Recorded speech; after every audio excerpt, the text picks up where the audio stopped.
عايزك تبص على السؤال ده كويس. واحد من أصدقاء القناة الأعزاء كتب السؤال ده، وبصراحة السؤال قوي جدا ومهم، والكلام فيه كتير قوي. علشان كده قررت أعمل فيديو مخصوص عن الموضوع ده. والسؤال هنا: هل أي نرجسي ممكن يتحول لسايكوباتي؟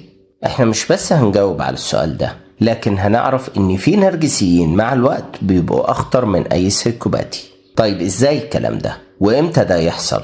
وهل هو فعلا بيتحول من نرجسي لسايكوباتي، ولا ده مجرد شكل خارجي بيخدعك؟ كل ده واكتر هنعرفه النهاردة في الفيديو بتاعنا. وخلي بالك الفيديو ده ممكن يغير نظرتك لناس كتير حواليك.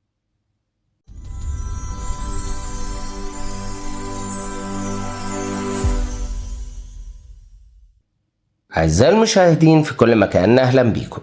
معكم باسم من قناة هيوجا. قبل ما نبدأ موضوعنا خلينا الأول نفهم مين هو النرجسي ومين هو السايكوباتي وإيه الفرق بينهم. النرجسي هو شخص بيعاني من اضطراب اسمه اضطراب الشخصية النرجسية Narcissistic Personality Disorder، وده اضطراب رسمي من ضمن اضطرابات الشخصية اللي موجودة في DSM-5.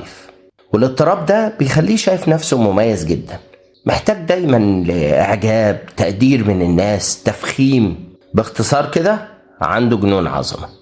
لكن الحقيقة اللي الناس كتير ما تعرفهاش ان النرجسي من جواه هش جدا، واي نقد بسيط ممكن يكسره. وقبل كده عملنا فيديو عن النرجسي وكل حيله وألاعيبه، انصحك تشوفه علشان تفهم التفاصيل كلها، وهتلاقي الرابط في صندوق الوصف اسفل الفيديو. اما السايكوباتي فهو شخص عنده برود عاطفي شديد، مش بيحس بتأنيب ضمير، عنده قدرة عالية على التلاعب بالناس واستغلالهم ومن غير ما يحس بأي ذنب. لكن هنا لازم نقف عند نقطة مهمة جدا. مصطلح سايكوباتي مش تشخيص رسمي زي مصطلح النرجسي، يعني المصطلح ده مش موجود في DSM-5، لكن ده عبارة عن مصطلح الناس بتستخدمه علشان يوصفوا مجموعة صفات عدوانية ومؤذية. والصفات دي نقدر نقول ان هي بتندرج علميا تحت اضطراب اسمه Antisocial Personality Disorder او اضطراب الشخصية المعادية للمجتمع. يعني نقدر نقول على السايكوباتي ان هو الاسم البلدي او الدارج لاضطراب الشخصية المعادية للمجتمع. ودلوقتي بقى نرجع للسؤال بتاعنا: هل النرجسي مع الوقت وتقدم العمر والخبرات ممكن يتحول لسايكوباتي، ولا ده مجرد احساس بسبب تغيير سلوكه؟ طيب علشان نجاوب اجابة علمية واضحة للسؤال بتاعنا ده، الاجابة لا، مفيش حاجة اسمها النرجسي يتحول لسايكوباتي بشكل مباشر. لكن وده الجزء الخطير، في حالات كتيرة جدا النرجسي مع الوقت بيبدأ يتصرف بطريقة تخليه يظهر كأنه سايكوباتي. طب يعني ايه الكلام ده؟ يعني الشكل الخارجي بيتغير، لكن الدوافع الداخلية بتفضل زي ما هي.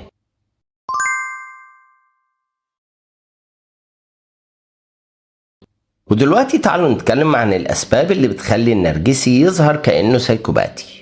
الحقيقة إن في محاور كتير بتخلي النرجسي يظهر كأنه سايكوباتي.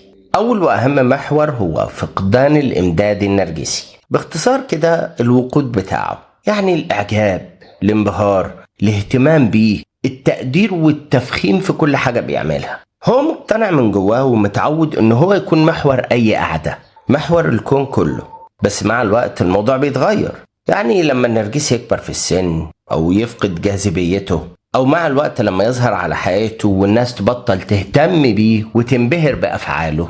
إيه اللي بيحصل ساعتها؟ في اللحظة دي النرجسي بيبدأ يتحول لشخص عصبي قاسي جدا، عنده غضب داخلي مستمر، وممكن يبقى انتقامي جدا كمان. باختصار شديد كده، النرجسي لما بيخسر الإعجاب ممكن يتحول لنسخة مؤذية جدا، وساعتها بيطلع أوحش ما عنده. يعني تصرفاته بتبقى باردة وقاسية جدا لدرجة تخليك تسأل هل هو ده نفس الشخص اللي كان قبل كده ولا اتغير؟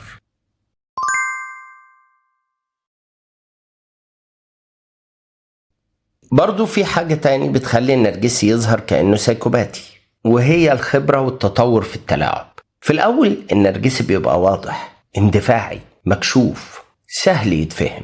لكن مع الوقت بيتعلم، بيفهم الناس أكتر، يعرف نقط ضعفهم، يعرف يلعبهم كويس جدا.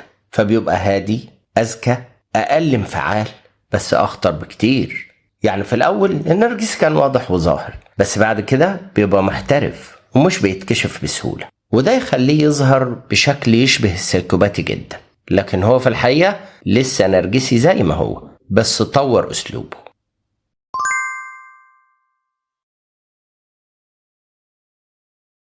أما السبب أو المحور الثالث اللي بيخلي النرجسي يظهر كأنه سايكوباتي هو إن في ناس بيبقى عندها الاتنين من البداية. يعني إيه؟ يعني عنده نرجسية ومعاها سمات اضطراب الشخصية المعادية للمجتمع. دول بقى من البداية عندهم استغلال، قسوة، قلة تعاطف، لكن النرجسية كانت مغطية كل ده، ومع الوقت الوش الحقيقي بيظهر، وده بقى مش اتغير أو اتحول، ده كان مستخبي وظهر على حقيقته.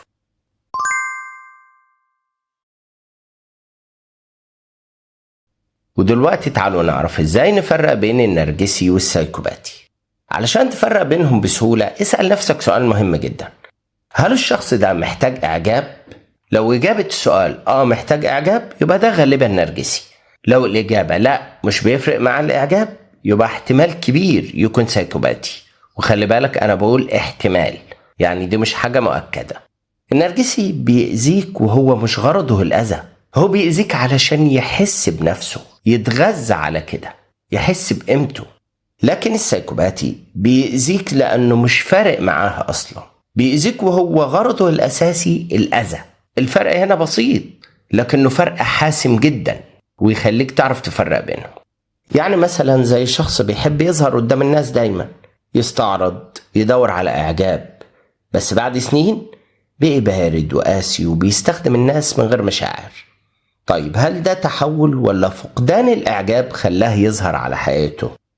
وفي شخص تاني كان بيلف حوالين الناس علشان يحبوه، ودلوقتي بقي بيستخدمهم كأدوات وبس. الخلاصة هنا مش كل نرجسي هو سايكوباتي، لكن في نرجسيين لو اتكسروا من جوه بيبقوا أخطر بكتير من السايكوباتي. المشكلة مش في الاسم، المشكلة في الأذى اللي ممكن يوصلك منهم. لو قابلت النوع ده قبل كده اكتب لي في الكومنت وقول لي هل حسيت ان النوع ده اتغير ولا هو بس ظهر على حقيقته مع الوقت. ولو عايز فيديو اشرح لك فيه ازاي تكشف النرجسيين بدري قبل فوات الاوان ياريت تكتب لي في تعليقات.